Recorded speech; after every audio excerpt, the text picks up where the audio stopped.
Ngayon, papakita ko sa inyo paano gumawa ng watermarks at paano ilagay sa inyong YouTube video. Keep on watching!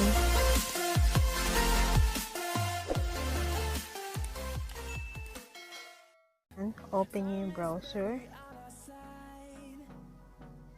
Then, click nyo lang yung YouTube.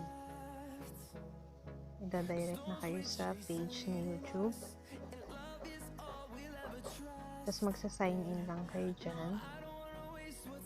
And babaguhin nyo yung setup. Okay. Sign in.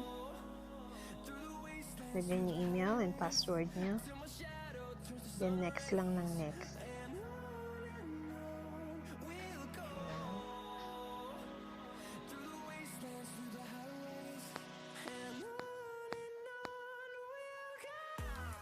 Okay.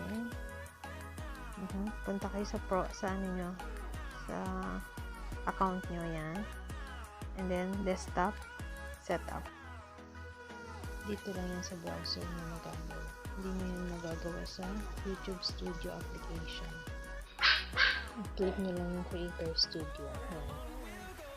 Pwede kayo mag-download sa Play Store ng YouTube Studio, pero hindi kayo pwede magpalit ng maglagay ng watermarks doon. Dito lang talaga sa browser. Wait mo lang. Open natin ang YouTube Studio.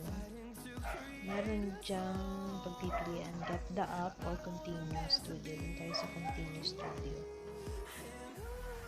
Okay, ayan siya. Click lang natin. Lalabas na si dashboard. Dashboard.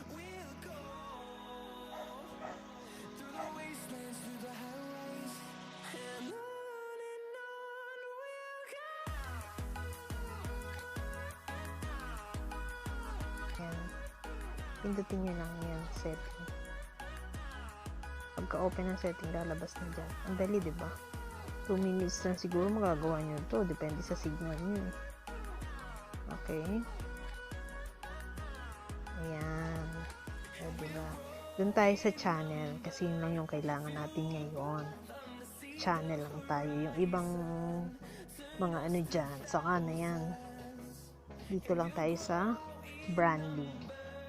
Para madali nang mag-subscribe sa inyo yung mga nanonood sa inyo. Kasi nandun na yung YouTube subscription sa baba ng video nyo. Okay. Dito tayo sa click nyo yung branding. Itong tatlo sa gilid. Yan, yung tatlo sa gilid. Depende sa inyo kung saan nyo siya gustong magpapakita. Gusto nyo sa hulihan, may end lang siya. Yung pangalawa, custom start time lang. Pero yung sa akin kasi mas gusto ko entire video. Nandyan siya. Ito yung dati kong watermark, yung logo ni YouTube. Tagal na yan. Ngayon papalitan na natin kasi may nagawa na akong bago. Yan, click nyo lang siya or dito sa remove or replace kung may dati na kayo. Or kung bago lang, makikita nyo dito sa isa. Dadirect naman kayo kagad yan sa album kung ano yung gusto nyo.